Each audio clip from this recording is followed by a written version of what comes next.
नमस्कार, मैं हूं शरद द्विवेदी और आज का हमारा मुद्दा है पहले कुर्सी पर बवाल, अब रिश्तों की ढाल। हमारे यहाँ एक कहावत है कि जब समय प्रतिकूल होता है तो आप कुछ अच्छा करने की भी कोशिश करते हैं। हालांकि कहावत तो ये है कि ऊंट पे बैठे व्यक्ति को भी कुत्ता काट लेता है। अब सब अच्छी भली व्यवस्था चल रही है, प्रेस कॉन्फ्रेंस है। ऐसा भी नहीं है कि प्रदेश अध्यक्ष जीतू पटवारी जी किसी इंटेंशन से कोई बात कह रहे हैं। समझा जा सकता है कि ये कोई कैमरे के सामने दिखाने वाली बात तो है नहीं कि मैं कितना बड़ा प्रदेश अध्यक्ष हूँ कि मैं दिग्विजय सिंह जी को भी कहूँगा उधर बैठिए दिग्विजय जी, आपने यहाँ नहीं बैठेंगे। लेकिन अब कुछ कई बार क्या होता है, जैसे हम लोग शादी विवाह में कई बार फूफा जी मौसा जी कुछ कह रहे हैं, मौसा जी आप इधर बैठ जाएंगे क्या? अब उनको कुछ और समझ आया, वो उठ के थोड़ा किनारे चले गए। लोगों ने कहा क्या कह दिया आपने? क्या? अरे मैंने कुछ नहीं कहा, मैंने कुछ नहीं कहा। लेकिन अब ये सब चीज़ें भी हो जाती हैं। उसके पहले हरीश चौधरी जी का विषय हो गया। हरीश चौधरी जी तो थोड़ा गंभीर था मामला, क्योंकि आँखों और भाव भंगिमा में जो अंदाज़ था वो अंदाज़ थोड़ा चुभने वाला तो था और दिग्विजय सिंह जी को शायद चुभा भी। लेकिन अब इस पर प्रेस कॉन्फ्रेंस करके उसको स्पष्टीकरण करने की आवश्यकता रही क्या? ये बात बताती है कि कांग्रेस इस समय कहीं ना कहीं एक जो उसका कॉन्फिडेंस है कि आपसे एक चीज़ हो गई, अब आप उसको फिर याद दिला रहे हैं कि नहीं ऐसा कुछ नहीं हुआ था। आमतौर पर जो कम्युनिकेशन की मान्य परंपरा है उसमें ये कहा जाता है कि एक बार कोई गलती हो जाए तो उसको याद मत दिलाइए। आप ये मत कहिए कि जैसे हम ही लोग कम्युनिकेटर हैं, हमें ये सिखाया जाता था कि अगर आपकी ज़ुबान कहीं फिसल जाए, बवाल को आपने सवाल कह दिया तो माफ़ी कम मांगिए, बहुत बड़ी गलती हो तभी माफ़ी मांगिए, नहीं तो सामने वाले को समझ आ जाएगा कि बवाल की जगह आपने सवाल कहा, गलत बोला आपने। तो आप उसके बदले अगली बार ठीक कर दीजिए तो बड़ा सवाल है ये, लेकिन बवाल ये है, बवाल ये है, 3 बार बोल दीजिए।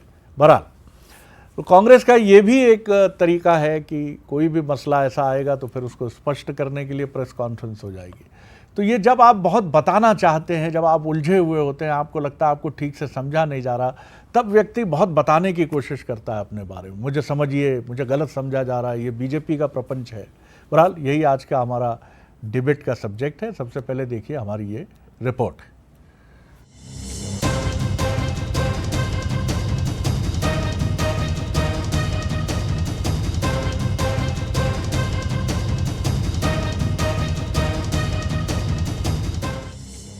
कांग्रेस की प्रेस कॉन्फ्रेंस, मंच पर नेता और फिर एक ऐसा वीडियो जिसने मध्य प्रदेश कांग्रेस की सियासत गर्म कर दी। वीडियो में जीतू पटवारी मंच पर बैठने की व्यवस्था करते नजर आते हैं। इसी दौरान कुछ इशारों को लेकर सोशल मीडिया में तरह तरह की बात शुरू हो गई। दावा किया गया कि वरिष्ठ नेता दिग्विजय सिंह की अनदेखी हुई। वीडियो वायरल हुआ तो कांग्रेस के भीतर गुटबाजी की चर्चाएं तेज हो गईं। मामला बढ़ा तो जीतू पटवारी खुद सामने आए। जीतू ने कहा कि दिग्विजय सिंह उनके लिए पिता के समान हैं, उन्होंने हमेशा मार्गदर्शन किया, हर कदम पर साथ दिया। पटवारी ने यह भी कहा कि बीजेपी ने वीडियो को मैनिपुलेट कर भ्रम फैलाने की कोशिश की है। मेरा और दिग्विजय सिंह जी का रिश्ता एक पिता पुत्र जैसा है। मैं मानता हूँ मेरे राजनीतिक पूरे जर्नी में उनका बहुत सहयोग समय समय पर मुझे रहा, और आज भी जब से मैं इस जिम्मेवारी को संभाल रहा हूँ, एक भी कोई ऐसी विधा नहीं हुई कि मुझे दिग्विजय सिंह जी के कारण किसी बात का बुरा लगा। मुझे हमेशा जब भी परिस्थितियां इस तरह की आई तब दिग्विजय सिंह जी का आगे रहकर हमेशा फोन आकर उस परिस्थितियों से निपटने के लिए एक तरह से प्रोत्साहन मिला। राजनीति में एक पुरानी कहावत है, जहां सफाई आती है वहां सवाल अपने आप पैदा हो जाते हैं। अगर सब कुछ सामान्य था तो फिर प्रेस कॉन्फ्रेंस की जरूरत क्यों पड़ी? अगर वीडियो का कोई मतलब नहीं था तो उस पर इतना विस्तार से जवाब क्यों देना पड़ा? यही सवाल अब बीजेपी पूछ रही है। कैबिनेट मंत्री विश्वास सारंग ने कांग्रेस पर हमला बोलते हुए कहा कि कांग्रेस में बुजुर्ग नेताओं का सम्मान नहीं होता। जिन नेताओं के कंधों पर बैठकर कई लोग राजनीति में आगे बढ़े, आज उन्हीं को किनारे लगाने की कोशिश हो रही है। कांग्रेस में हर समय बुजुर्गों का अपमान होता है। जीतू पटवारी जी जिनके कंधों पर बैठकर अपने जिंदाबाद के नारे लगवाने की कोशिश कर रहे थे, अब उन्हें ही लात मारने की कोशिश कर रहे हैं। पर ये क्यों ना हो, जब राहुल गांधी और राजीव गांधी जी खड़गे जी को कमरे के बाहर खड़े करके उनकी बेइज्जती करते हैं, तो जीतू पटवारी जी उसी परंपरा का पालन करेंगे और दिग्विजय सिंह और कमलनाथ जी की बेइज्जती करेंगे। दिलचस्प बात यह है कि विवाद किसी बयान से नहीं, एक कुर्सी से शुरू हुआ, लेकिन अब बहस सम्मान, नेतृत्व और संगठन तक पहुंच गई है। कांग्रेस कह रही है कि मामला खत्म, रिश्ते मजबूत हैं, सब कुछ सामान्य है, तो बीजेपी कह रही है कि धुआं वहीं उठता है जहां कुछ ना कुछ सुलग रहा हो। राजनीति में कुर्सी सिर्फ बैठने के काम नहीं आती, कई बार वही सबसे बड़ी खबर भी बन जाती है। मध्य प्रदेश कांग्रेस में भी कहानी कुछ ऐसी ही है। पहले कुर्सी पर सवाल उठे, फिर रिश्तों की दुहाई दी गई। अगर मामला इतना छोटा था तो फिर सफाई क्यों देनी पड़ी? फिलहाल कुर्सी से शुरू हुई कहानी रिश्तों के सहारे आगे बढ़ रही है। तो आपने देखा पूरा मसला क्या है। हमारे सवाल देखिए, क्या कांग्रेस में कुर्सी विवाद को रिश्तों की ढाल से ढकने की कोशिश हो रही है? क्या दिग्विजय सिंह की भूमिका और प्रभाव को लेकर पार्टी असहज है? कांग्रेस में बुजुर्गों का अपमान हो रहा है कथित रूप से, बीजेपी के इस आरोप में कितना दम है? तो मेहमान हमारे साथ हैं, उनसे मिलिए। अजय सिंह यादव जी हैं, युवा नेता और पार्टी के स्पोक्स पर्सन बीजेपी के, उनका बहुत स्वागत है। Senior leader doctor Vikram Chaudhary हैं कांग्रेस के और स्पोक्स पर्सन हैं, उनका बहुत स्वागत है। संदीप पौराणिक जी हैं, वरिष्ठ पत्रकार, राजनीतिक विश्लेषक, उनका बहुत स्वागत है। संदीप जी, कैसे देखते हैं आप? और ये प्रेस कॉन्फ्रेंस होनी भी थी तो दिग्विजय सिंह जी अपने ख़ास तौर से अपने अंदाज में, लाइटर मूड में सामने आकर कह देते कि गज कमाल कर रहे हैं आप लोग, और क्या दिक्कत है भाई इसमें? जीतू पटवारी जी को कहना पड़ा ये सब कुछ, और दिग्विजय सिंह जी पूरे परिदृश्य में उनकी कोई टिप्पणी नहीं है कि ऐसी कोई बात नहीं है, ऐसी कोई चीज़ नहीं है। मैं नहीं कहता कि ये कोई बहुत बड़ा विषय है, लेकिन ये विषय बन क्यों रहे हैं, बन क्या रहे हैं, ये भी सब आप देख ही रहे हैं। जी शरद जी, बात बिल्कुल सही है कि जो वीडियो सामने आया वो ये बता रहा है कि युवा नेता ने कहीं ना कहीं, मैं ये नहीं कहता मंशा रही होगी, उपेक्षा का संदेश तो दे ही दिया उसमें। और दूसरी बात ये आ रही है कि जब आप किसी एक दिशा में बेहतर तरीके से नहीं बढ़ते हैं और आप ठोकरें खाते हैं, जैसा राज्यसभा का नामांकन जो निरस्त हुआ, उसको लेके कांग्रेस के अंदर एक कॉन्फिडेंस की कमी आ गई है शरद जी। उसे ये लगने लगा है कि हमें ये करना चाहिए और ये नहीं करना चाहिए। जो जीतू पटवारी की प्रेस कॉन्फ्रेंस हो गई है, मुझे लगता है जैसा आपने कहा ना शुरुआती नोट में कि इसकी कोई ज़रूरत नहीं थी। अगर आपसे गलती भी हुई है तो उसे दोहराने की क्या ज़रूरत? और दिग्विजय सिंह का सामने आकर उस चीज़ को ये कहना कि कोई घटनाक्रम नहीं है। मुझे ये लगता है शरद जी कि राजनीति में जब भी आपकी ताकत और हैसियत थोड़ा कम होती है तो आपके उपेक्षा का दौर शुरू हो जाता है। मुझे ये लग रहा है कि कांग्रेस के नेताओं को भी ये लगने लगा, चाहे हरीश चौधरी हो चाहे जीतू पटवारी हो, उन्हें कहीं ना कहीं उनके दिमाग में एक चीज़ आने लगी है कि दिग्विजय सिंह का अब वो प्रभाव राष्ट्रीय राजनीति में कम हो रहा है जिसके लिए वो जाने जाते थे। यही कारण है कि उनकी उपेक्षा सार्वजनिक तौर पर हुई। जिस तरह से हरीश चौधरी ने बिहेवियर किया था शरद जी, क्या आज से 10 साल पहले दिग्विजय सिंह की तरफ इस तरह से कोई देख भी सकता था क्या कांग्रेस की राजनीति में? लेकिन हरीश चौधरी ने जिस अंदाज में कहा उनसे कि आप रहने दीजिए, हम लोग देख लेंगे, फिर उसके बाद जीतू पटवारी का जो एक वीडियो सामने आया, मुझे ये लगता है कि कहीं ना कहीं कांग्रेस के अंदर भी ये लगने लगा है कि दिग्विजय सिंह की हैसियत कम हो रही है और दूसरी तरफ कांग्रेस भ्रम के दौर से गुजर रही है। वो ये नहीं समझ पा रही है कि आगे जाएं या पीछे जाएं। उसे कहीं कुआं दिखता है और कहीं खाई दिखती है। तो मुझे लगता है कि इस तरह की घटनाएं हो जाती हैं जो आवश्यक नहीं थी, राजनीति के लिहाज से आवश्यक नहीं थी। ये बॉटम लाइन है। आत्मविश्वास की कमी है, ये भी दिखता है। अब कोई व्यक्ति कुर्सी पे बैठ गया, हम शादियों में, परिवार में देखते हैं कोई बुजुर्ग बैठ गए तो तुरंत पहले इशारा हो जाता है, उनको हिलाना नहीं भैया, नहीं नहीं बैठे, बब्बा बैठे रहो, बैठो आप बैठो, कोई दिक्कत नहीं है, बैठो आप बैठो, नहीं नहीं नहीं कछु नहीं कछु। अब आप बैठ गए हैं, बैठने के बाद अब इशारा हो रहा है तो इसका मतलब है कि ये तो ठीक नहीं है। अजय जी, बीजेपी इसको लेकर बड़ी मतलब मैं आश्चर्य कर रहा हूँ जी। कि कहाँ बात हमारी हो रही है, पूछ आप सब दुनिया भर से पूछ रहे हैं क्या शरद जी, मतलब मैं क्या नहीं, मैं आपकी तो- तरफ आ रहा हूँ पहले जरा एक नहीं, रवायत मतलब जो है मेरी सेहत का हाल जी। जितना पौराणिक जी ने बता दिया, मैं तो जी। दंग रह गया कि ये बात किसकी कर रहे थे ये। अरे भाई आपके सामने मैं बैठा हूँ, मुझ में आत्मविश्वास है कि नहीं, 4 सवाल मुझसे पूछ लो। आत्मविश्वास के डॉक्टर को आपने बुला लिया और इन्होंने मेरा चेकअप भी नहीं किया, मेरी मेडिकल रिपोर्ट बना ये रहे गलत हैं। गलत ये बात- तो गलत बहुत ही बात। मतलब मैं आपका नहीं कर रहा, मैं आपका नहीं कर रहा। अरे तो मैं जीतू पटवारी का कर रहा हूं। कांग्रेस तो मैं यहीं बैठा हूँ प्रभु। तो मैं आप अपनी कैसे बात बात कहूंगा, करेंगे? लेकिन मैं देखिए, अपनी बात कहूंगा देखिए, विक्रम जी। देखिए, आप देखिए। नहीं नहीं, गलत बात नहीं, नहीं आप बिल्कुल। यदि मेरे बारे में कहोगे तो क्या मुझे नहीं, तो आपत्ति करने का नहीं, अधिकार नहीं है आप क्या? जब आपका टर्न आए तब नहीं, अपनी नहीं, बात कहिए। आप मेरे आप बारे अपनी में बात टीका कहने के टिप्पणी कर अधिकारी रहे हो, हैं मेरे संगठन और के बारे में बोल रहे कहिए हो। आप, लेकिन आप मेरी बात को इस तरह से कहेंगे ठीक नहीं नहीं नहीं है। बिल्कुल धैर्य रखिए, आप धैर्य अपनी रखिए। जब आपका टर्न आए, जब आपका टर्न आए, अपने समय पे धैर्य नहीं, ज्ञान नहीं। चौधरी साहब आपके पास आपका समय है, होता आपका समय है, आपका समय है। अजय जी आप अपनी बात कहिए, फिर हम आगे बढ़ेंगे। जी देखिए शरद जी, कांग्रेस पार्टी हमारा मुख्य प्रतिपक्ष है, लेकिन ये हम मानते हैं और प्रदेश मानता है कि दिग्विजय सिंह प्रदेश के एक बड़े नेता हैं।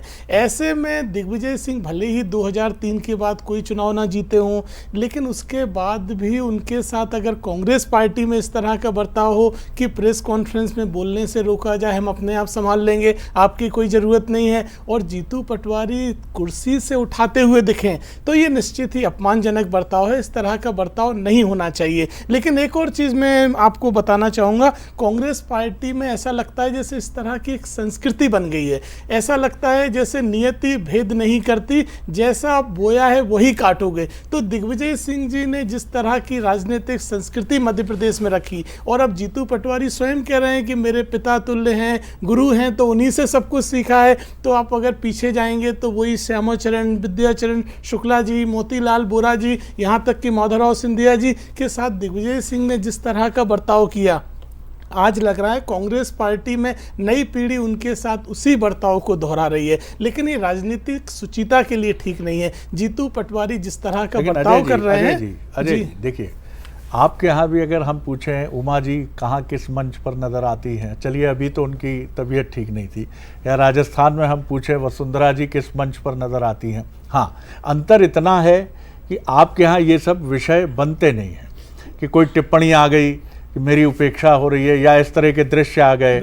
आज भी अगर उमा जी बीजेपी कार्यालय में आएंगी तो सब उठ के खड़े होंगे, बिल्कुल, बिल्कुल। प्रणाम करेंगे, बिठाएंगे, ये एक परंपरा यही है। विषय है। लेकिन ये आपके यहाँ भी मत भिन्नता, विचारों का अलगाव, ये सारी चीजें तो हैं। बिल्कुल, जी। मैं बस एक सेकंड करूंगा हाँ, कंप्लीट। बताइए। हमारा कहना यही है कि ये हमारे लिए विषय नहीं कि आप दायित्व जीतू पटवारी को देते हैं या दिग्विजय सिंह को। हमारे लिए विषय ये है कि एक वरिष्ठ नेता का अपमान नहीं होना चाहिए, कम से कम उनकी वरिष्ठता के हिसाब से उनका सम्मान कायम रहे। डॉक्टर चौधरी, पहले तो मैं ये निवेदन करूंगा आपसे, मेरी बात सुन लीजिए कि ये राजनीति है। हम लोग किसी आदर्श की पाठशाला में नहीं बैठे, और ये सारी बातें आरोप के स्तर पर हैं। कोई भी बात ऐसी नहीं, चाहे वो बात की हो संदीप जी ने, ये जो बातें परसेप्शन से उठकर आई, राजनीति है क्या? परसेप्शन ही है, ये ऐसा है वो वैसा है। आप दोनों एक दूसरे को लेकर चलिए, अब जवाब दीजिए। जी मैं अब हमारे जो प्रवक्ता महोदय बैठे हैं, इनकी चिंता का मैं बड़ा सम्मान करता हूं, और मैं इनसे सुझाव नहीं दे रहा मैं, और मैंने हाथ जोड़ के कह रहा हूं कि यदि आप इतना आहत हैं हमारे नेता के कथित अपमान से, तो आप कल सुबह जाइए, उनको पुष्प कुछ दीजिए, और 2 शब्द जो भी आपको सीखे सिखाए हों तो उनको बताइए कि साहब हम आपके साथ हैं। इतना करने के लिए आपको स्वतंत्रता है, यदि आप सही में आहत हो तो। और राजनीति कर रहे हो फिर तो कोई बात नहीं है।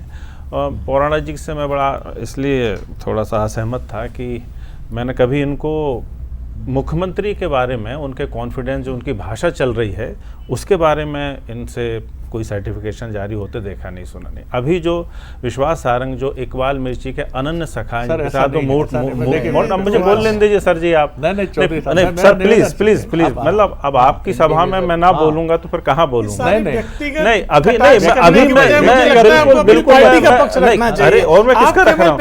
आप मेरी पार्टी के बारे में बोल रहे हो, बात पूरी कर अजय जी बात बात पूरी कर लेने दीजिए। हाँ बोलिए। तो अभी उन्होंने कहा लात मारना, जैसे विश्वास सारंग जी ने एक शब्द का इस्तेमाल किया, तो ये भी मुझे लगता है कि एक कैबिनेट मंत्री को किन शब्दों का इस्तेमाल करना पड़ेगा उसके लिए पौराणिक जी बैठे हैं और शायद वो उसके लिए भी एक सर्टिफिकेट दें, मेडिकल रिपोर्ट जारी करें। आपने अपनी बात शुरू करने के पहले ये कहा था कि सफाई नहीं देनी चाहिए, उससे बचना चाहिए, वो एक उचित रणनीति है। तो मैंने, आप जो सब कह रहे हो तो हमारी उस पर कोई ना सफाई है ना हमें कुछ पड़ी उस पर हम बोलें, ये आपके ही मैं सुझाव स्वीकार किया है। आज आपके रिपोर्टर ने आपको गलत सूचना दी कि इस बारे में प्रेस कॉन्फ्रेंस थी। प्रेस कॉन्फ्रेंस इस बारे में है कि राष्ट्रपति महोदया मध्य प्रदेश में घूम रही हैं, वो आदिवासी बाहुल्य प्रदेश है, आदिवासियों की समस्याओं को संबोधित करें, क्योंकि आदिवासियों को, प्रदेश के आदिवासियों को लगता है कि सबसे बड़े ऑफिस में हमारा नुमाइंदा बैठा है। तो एक पेड़ माँ के नाम के जगह जो पूरा जंगल अडानी के नाम पे है, तो राष्ट्रपति महोदया कुछ ऐसी बातों को संबोधित करें। प्रेस कॉन्फ्रेंस शरद जी इस बात को लेके थी। अब देखिए, मैं सहमत हूं आपकी बात से, इसमें और कोई इनकार नहीं। और किसी पत्रकार ने कुछ पूछा होगा, हाँ, तो उन्होंने उसका सम्मान रखने के लिए एक बात कही है। ये पूरे के पूरे प्रकरण पर सफाई देने का वो कोई ना मंच था ना वो उनको ऐसी पड़ी है। और दूसरी बात ये है कि देखिए, हम अपने पार्टी के संस्कारों से भली भांति परिचित हैं। एक बार मैंने आप ही के यहाँ सभा में ये कहा था कि हमने अडवाणीकरण तो किसी का नहीं किया, ना हमारी पार्टी में औरंगजेब जैसा पुत्र है और ना नरेंद्र मोदी जैसा है। आज आप देख लीजिए कि बीजेपी के 3-4 नेताओं का नाम आपने ही बताया, उनकी क्या हालत थी और क्या हालत हो गई है। तो हमारी पार्टी में निश्चित तौर पे आज भी मार्गदर्शन मंडल जैसी कोई चीज़ नहीं बनी है। हमारे नेता जो हैं आज भी हमारे लिए पिता तुल्य ही हैं, और उस वक्त मैं बिल्कुल वहाँ मौजूद था। पता नहीं कहाँ से ये बातें निकल के आ रही हैं। मुझे लगता है कि छोटा मोटा चैनल होता तो मैं समझता कि ये मजबूरी है जनसंपर्क की। आपकी महफिल में ऐसी बातों पे चर्चा हो, तो कल मैं दिन भर परेशान रहा, पेट्रोल नहीं मिला भोपाल में, मुझे लगता था कि भोपाल में पेट्रोल उपलब्ध नहीं, उस पर चर्चा होगी। आपके हुजूर में, आपकी बस में ये क्या मुद्दों पे चर्चा हो रही, मैं तो समझ में नहीं आ रहा। छोटा मोटा आदमी होता, पत्रकार होता, तो मैं समझता कि कहीं दबाव चपेट में है। आप जैसा पुरोधा प्रखर मेधा का व्यक्ति इन बातों पर चर्चा करके प्रदेश का जो एक प्राइम टाइम है उस पर जनता चाहती है कि कहीं ना कहीं ऐसी बातों पे चर्चा हो कि डीजल पेट्रोल। बड़ा खूबसूरत, सर मेरा खुद का पेट्रोल पंप है, वो गांव में है और वहाँ डीजल नहीं है, किसान लाइन लगाए हुए हैं। ठीक है, आप 15 दिन और डीजल नहीं मिला तो क्या हालत होगी कृषि प्रधान प्रदेश में। बिल्कुल आप सही कह रहे हैं चौधरी साहब। ऐसे मुद्दों पे हम चर्चा करें। सर देखिए, एक लाइन में अपनी बात खत्म करूंगा। ये भाजपा की राजनीति में आप मत फंसिए। ये चाहते हैं कि विपक्ष पे लगातार हमला करें, विपक्ष जो है टूटा बिखरा हुआ से दिखाई पड़े, जैसे पौराणिक जी कह रहे थे कि कॉन्फिडेंस की कमी, ये सब देखे ताकि इनको अपनी जवाबदेही से, सरकार में ये है इनको जनता को जवाब ना देना पड़े। इसलिए जो गाना ये लोग कांग्रेस का गाते हैं ये तो अद्भुत है। अब देखिए, इन्होंने, भाजपा के प्रवक्ता ने इतना कांग्रेस कांग्रेस कहा कि आश्चर्यजनक। उतना कांग्रेस कांग्रेस तो हम भी नहीं कहते भाई, ये तो आप सरकार हो, उसकी जवाब कहाँ सर आप भी औरंगजेब और कहाँ तो साहब हम तो बता रहे हैं भ्रमण कर आया। नहीं तो और क्या करें बताइए, अडवाणी से पूछिए, अडवाणी जी से पूछिए आप मतलब कि उनके जीवन में औरंगजेब कौन बन के आया है। क्या जो लात रख के ऊपर आदि आदि जो उपमा मैं सुन रहा हूं। दो पार्टियां हैं, मैं बिल्कुल सहमत। मेरी बात सुनिए अब चौधरी साहब, अब आप प्रयोग नहीं किया। देखिए, हाँ, अब मेरी बात सुनिए। दो पार्टियां हैं, एक पार्टी कहती है कि 5-5, 2.5 साल का फार्मूला है, अटकती है गाड़ी, चाहे राजस्थान हो चाहे कर्नाटक में सुलझा लिया आपने मामला। मैं बिल्कुल सही कह रहा हूँ। बीजेपी कह देती है एक सही समय आने पर कि अब आप किनारे हो जाइए, अब आप बैठ जाइए। और जिन नेताओं को किनारे बैठने के लिए कहा गया है, अगर आप उनका राजनीतिक उपलब्धि का काल देखेंगे, चाहे वो उमा जी हों, चाहे वो लालकृष्ण आडवाणी जी हों, तो ये ना विक्रम चौधरी हैं और ना ये अजय सिंह हैं कि साहब अभी तक हमें क्या प्राप्त हुआ। कोई उप प्रधानमंत्री रह चुका, कोई मुख्यमंत्री रह चुका, वसुंधरा जी मुख्यमंत्री रह चुकी, 3-3, 4-4, 6-6 बार के सांसद रह चुके, 8-8 बार के। आपने कहा कि बहुत हो गया। मैं कोई जस्टिफाई नहीं कर रहा। मैंने क्या उनके लिए लात रख के ऊपर शब्द, ये हमारे अखाड़े के पुरोधा हैं, चाहे उमा जी हो चाहे दिग्विजय सिंह साहब हो। बतौर नेता मैं इनकी कितनी इज्जत करता हूं। मैं एक पार्षद के चुनाव लड़ूं, कुछ बिंदु खराब हो जाती है। वो लोग तो कहां पहुंच चुके हैं। हरीश चौधरी जी ने जिस दृष्टि से देखा, वो प्रेम भरी दृष्टि थी। आप बता दें, मैं बदल लेता हूँ स्टैंड। नहीं सर, मैं वहीं खड़ा था। वो दिग्विजय सिंह साहब ने मना कर दिया था कि मैं यहीं बैठूंगा, तो वो भारी दबाव में आ गए थे। और वो थोड़ी जिस निगाह से देख रहे थे उसका व्याख्या आप वैसे भी कर सकते हैं, लेकिन वो बहुत घबरा गए थे कि राजा साहब इस तरफ बैठे हैं और उनकी बड़ी दुविधा में फंस गए थे वो, तो ना उठते बन रहा हमने था। कश्मीर में भी देखा पद यात्रा के दौरान, लेकिन जयराम रमेश जी ने बहुत अलग तरीके से रोका, नहीं नहीं दिग्विजय सिंह जी बात नहीं करेंगे, दिग्विजय सिंह जी बात। जब मीडिया के लोग आए थे उन्होंने धीरे से पीछे कर दिया तो था। सर आप इसको व्यवस्था के दृष्टिकोण से हाँ बिल्कुल है ना व्यवस्था। भाई एक बात बता, अभी सतना में हमारा कैडर कैंप हुआ, तो जो वहाँ के विधायक थे वरिष्ठ कांग्रेस नेता राजन सिंह साहब, उनको जो है मतलब ये तो नहीं था कि हम ये कह दें कि उनको अनुमति नहीं दी, मतलब उनके लिए प्रोटोकॉल था कि साहब सिर्फ फला लोग ही बैठेंगे, वो जबकि वहाँ के विधायक थे वो तक कमरे के अंदर नहीं गए। तो अब ये तो कह नहीं सकते कि उनका अपमान हो गया, ये तो व्यवस्था का प्रश्न था और कोई बात नहीं। देखिए एक स्पष्टता बहुत जरूरी है, जो आप दोनों पार्टियों की रीति नीति में वरिष्ठ नेताओं को लेकर एक अलग अंतर के साथ सामने आती है। सम्मानजनक है, अपमानजनक है, इस पर मैं टिप्पणी नहीं करूंगा। आपकी पार्टी में 70, 75, 80 वर्ष के तो आपके राष्ट्रीय अध्यक्ष ही हैं, कोई समस्या नहीं है, क्योंकि प्रधानमंत्री भी 75 वर्ष के हैं, कोई दिक्कत नहीं है उसे लेकर भी। आपकी सक्रियता हो, खड़गे साहब भी टनन मनन है, हमारे प्रधानमंत्री भी सुपर फिट हैं, कोई दिक्कत नहीं है। कठिनाई तब होती है जब कोई व्यक्ति जर्जर होने लगता है, उसे स्वास्थ्यगत समस्याएं होती हैं। लेकिन दिग्विजय, कमलनाथ जी तो नहीं बैठते पीसीसी में, इतना मसला हुआ वो नहीं आए। दिग्विजय सिंह जी आ रहे हैं पीसीसी में, तो जाहिर है एक नेता हैं। हमने सुंदरलाल पटवा को भी देखा, वो व्हील चेयर पर बैठ के हर कार्यक्रम में मौजूद रहते थे। तो ये एक परंपरा है, आपको ये तो देखना पड़ेगा। दिग्विजय सिंह जी जहाँ रहेंगे मीडिया का सेंटर पॉइंट अट्रैक्शन का हो ही जाएंगे। संदीप जी। शरद जी मैं एक थोड़ा सा स्पष्ट करना चाहूँगा चीज़ को। राजनीतिक दलों के साथ एक बड़ी समस्या हो गई है, जब भी उन्हें आप आईना दिखाइए वो आप पर सवाल कर देंगे, चाहे कांग्रेस हो चाहे बीजेपी। और कांग्रेस का तो एक और चलन हो गया है कि जर्नलिस्ट पर सवाल उठाइए आप। आपको पता है किसने क्या किया 4 दशक में? आपने जाना कि 4 दशक में उसने क्या किया? आपने सवाल उठा दिया कि इसकी आलोचना उसकी आलोचना। आप कभी किसी भी जर्नलिस्ट के बारे में पहले जानिए फिर बोलिए, इतना मैं कहूँगा। जहाँ तक आपने बात की दिग्विजय सिंह की, बात बिल्कुल सही है, उनका सम्मान होना चाहिए और उन्हें वो जगह मिलनी चाहिए जिसके वो हकदार हैं। लेकिन मैं फिर वही कहूँगा कि जो आपसी खींचतान है या राजनीतिक कद घटता हुआ किसी व्यक्ति का, हम बहुत से नेताओं को हम लोगों ने देखा है कि उन्हें वो तवज्जो नहीं मिलती जिसके वो हकदार होते हैं। और जब ढलान पर आदमी होता है तो उसकी उपेक्षा स्वाभाविक है, शुरू हो जाती है। और मेरी सलाह एक जर्नलिस्ट के तौर पर, अगर आपकी उपेक्षा होने लगी है तो आप घर बैठ जाइए। मैं एक उदाहरण देता हूं, बुंदेलखंड के एक बड़े नेता सत्यव्रत चतुर्वेदी को लगा कि अब मेरी कांग्रेस में वो हैसियत नहीं होगी, वो आदमी घर बैठ गया। तो मुझे लगता है कि जब आपका सम्मान ना हो, आपकी बात ना सुनी जाए, तो आपको घर बैठ जाना चाहिए। आपको एक नाम और याद दिला दूं, द्विवेदी जी, जनार्दन द्विवेदी। कहाँ है जनार्दन द्विवेदी? वो नहीं देखते लोग जी, भाजपा में नहीं दिख रहे सर आपको जी।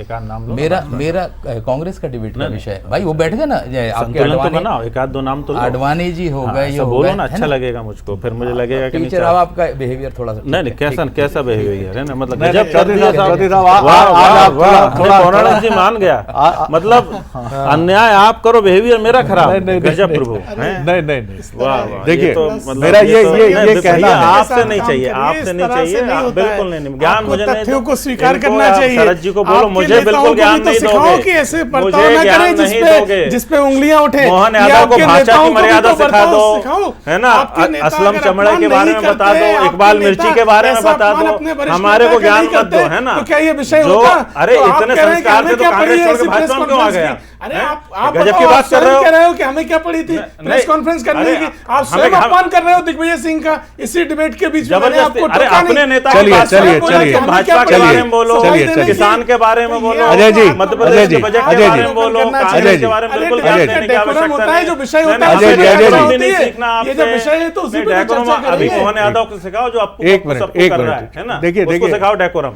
सबसे महत्वपूर्ण बात यह है कि अपने विचारों के प्रति हमेशा सतर्क रहें सभी, क्योंकि ये किसी भी क्षण शब्द बन जाते हैं। इसी प्रोग्राम को घर जाने के बाद जब हम सभी जो चारों प्रतिभागी यहाँ बैठे हैं हम देखेंगे तो शायद हमें ये अंदाज़ा होगा, एंकर को भी, प्रतिभागियों को भी, कि ये शब्द की जगह ये शब्द हो सकता था। यही वो ठंडा मस्तिष्क है जिसके लिए कभी बीजेपी में कुशाभाऊ ठाकरे कहते थे कि एक राजनीतिक कार्यकर्ता के पैर में चक्कर, सीने में आग और मस्तिष्क में बर्फ होनी चाहिए। एक आग धधके कि मेरी कांग्रेस सबसे आगे हो, फिर सत्ता में लौटेगी और फिर हमारे स्वर्णिम दिन अगर सत्ता में आने को माना जाता है तो बहुरेंगे। यही बीजेपी की सोच होनी चाहिए कि भाई मैं तो अच्छा कर रहा हूँ और अच्छा करूँगा, बना रहूँगा सत्ता में, बजाय हम छिद्रान्वेषण कर लें। देखिए, इस पूरी बातचीत में सबसे महत्वपूर्ण बात यह है कि हमारा नैरेटिव क्या है। एक नैरेटिव है गांधी की तरह, अगर आपको ऐसा लगता है कि हमारे यहाँ है तो भाई साहब आप सोचते रहिए, हम विनम्रता से कहेंगे ऐसा कुछ नहीं है। हम लोग बहुत प्रसन्न कुटुंब हैं, दिग्विजय सिंह जी हमारे बहुत सम्मानित राजनेता हैं। आप सोचिए शरद जी, मुझे दुख है कि दूसरे विषय नहीं उठ रहे हैं, ये विषय। एक तरीका ये है कि आप क्षुब्ध हो जाइए कि मीडिया तो एक ही जैसा हो गया है, मीडिया तो कुछ दिखाना ही नहीं चाहता। बिल्कुल मत समझिए साहब, ऐसा नहीं है। मैं ये नहीं कहता कि मीडिया पर प्रभाव और दबाव नहीं होता है, बिल्कुल होता है, लेकिन ये हर सरकारों का प्रभाव और दबाव होता है। ऐसा नहीं होता है कि किसी एक ही सरकार का प्रभाव और दबाव सबसे अधिक होता है। अगर ऐसा होता तो आपातकाल में क्यों होता, जब कहीं मध्य प्रदेश का ये एक अखबार ब्लैंक छोड़ देता था कि हम एडिटोरियल नहीं लिखेंगे। तो ये चीज़ें होती हैं, और आज भी अगर कहीं लगता है तो आप मीडिया की आवाज़ को देख सकते हैं। और ऐसा नहीं है कि इस विराट लोकतंत्र में अब तो भैया जिसके हाथ में मोबाइल है वही पत्रकार है। भैया ने अपने से बढ़िया रील बनाई, चापी, जैसी भाषा उनकी है उस भाषा में चाप दिया उन्होंने। यूट्यूब को कोई लेना देना नहीं है, कि फेसबुक को कोई लेना देना नहीं, क्या कहा। तो बजाय इसके अगर हम संयम, मर्यादा और अपनी बात को प्रभाव, मुझे एक चीज़ चौधरी साहब, आप बहुत सुपठित व्यक्ति हैं, आपकी विद्वता को मैं प्रणाम करता हूँ। मैं अक्सर स्मरण करता हूँ कि दक्षिण अफ्रीका की उस ठंडी रात में अगर गांधी जी उस टीसी का नाक तोड़ देते गुस्से में तो 15-20 दिन की जेल हो जाती, लेकिन वो गांधी नहीं बन पाते कभी। जब उसने कुली और ब्लैक डॉग और निकल जा श्वेत आदमी तू कैसे बैठ गया यहाँ, उनका सामान फेंक दिया प्लेटफॉर्म पर, तो वो सर झुकाकर बैठे रहे कि हम क्या मनुष्य नहीं हैं, हमें लड़ना कैसे पड़ेगा, हमें लड़ाई का क्या टूल अख्तियार करना पड़ेगा। आज भी इस पर बहस होती है, उस समय भी बहस होती थी कि गांधी का तरीका ठीक नहीं है, अहिंसा नहीं तमाचा मार के लेनी पड़ेगी आज़ादी। तो ये हमें भी सोचना पड़ेगा। और आप तो गांधीयन फिलॉसफी के बहुत बड़े टूल हैं, आपको ये समझना पड़ेगा कि लड़ाई क्या दांत पीस के लड़ी जाए, घृणा से भरे हुए शब्दों को कह के लड़ी जाए। शब्द तो सर मेरे एक भी खराब नहीं थे। नहीं सर, आज आपने आक्षेप से भरी भाषा का बार बार प्रयोग किया। मैंने तो निवेदन कर रहा था कि साहब कुछ उस तरफ भी बोलते जाए, वहां भी देखते जाइए बस। और कांग्रेस के बारे में हमें कोई भ्रम नहीं है, ये मैं आपको कंसोल करने के लिए नहीं बोल रहा हूँ। एक बेहद मजबूत पार्टी है, और आज तो जैसी परिस्थितियां बनी हैं वो फिर एक ऐसी पार्टी हो गई है जो देश में बीजेपी के मुकाबले अकेली खड़ी दिख रही है। शुभकामनाएं आपको भी हैं, शुभकामनाएं बीजेपी को भी हैं, खूब लड़िए। ये तो लड़ाई ही है साहब। बीजेपी को आप क्या याद करते, 84 में 2 सांसदों की पार्टी थी, लोग कहते थे कहाँ जीतेगी। मुझे गोपाल भार्गव जी ने कहा, कुशाभाऊ ठाकरे ने उनसे कहा जीत जाओगे, उन्होंने कहा मैं तो जीत जाऊंगा, एक और जीत जा रहे, बोले पहले तुम जीत के दिखाओ। वो वहां से सफर तय करके ये पार्टी अगर आज देश के 68% भूभाग पर शासन कर रही है, आपने 40 साल किया है, और कौन जाने आने वाले वर्ष फिर आपके होंगे। तो ये एक संघर्ष है, इसमें कभी कोई शिखर पर होता है, कभी कोई नीचे होता है, फिर कोई शिखर पर पहुंचता है, फिर कोई नीचे आ जाता है। हम सब अपनी कमियों का मूल्यांकन करते हैं और आगे बढ़ते हैं। तो इसमें कटुता कहीं नहीं आनी चाहिए, क्योंकि एक जापानीज मार्शल आर्ट है जिसमें कहा जाता है गुस्सा आया तो आप प्रतिस्पर्धा से बाहर, गुस्सा नहीं आना चाहिए। यही संयम का सबसे बड़ा सिद्धांत है हमारे सनातन का। बहुत धन्यवाद। कुछ ज़्यादा दर्शन हो